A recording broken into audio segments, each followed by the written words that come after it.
За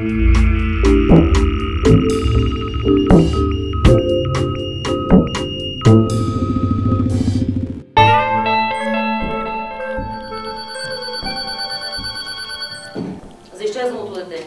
Обади се в радиостанциите, говори с директорите им. Кажи им нищо да не тиражират, нито адреса на страницата, нито каквото и да било.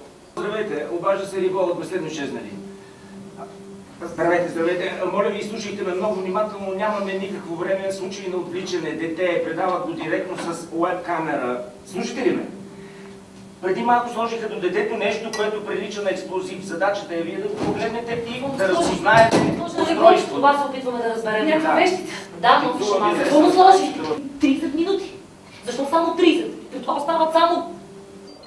Това е една голяма игра. Имаме... Направете го незабавно. Интегристи, А аз имаме ви обещавам, педофили, че вещицата сатанисти, имаме хакери, имаме... най-настрашната приказка.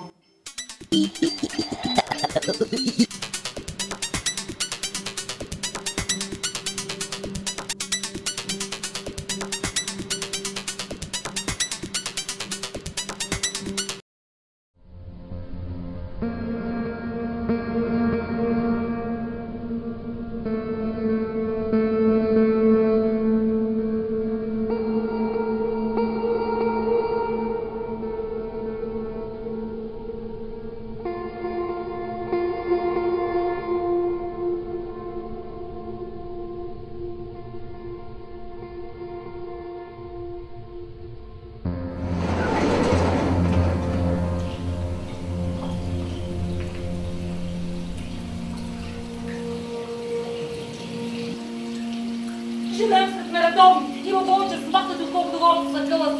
Карнавал на хапостите. И като гледам колко са, вече започвам да си мисля, че май, те са нормалните, а ние не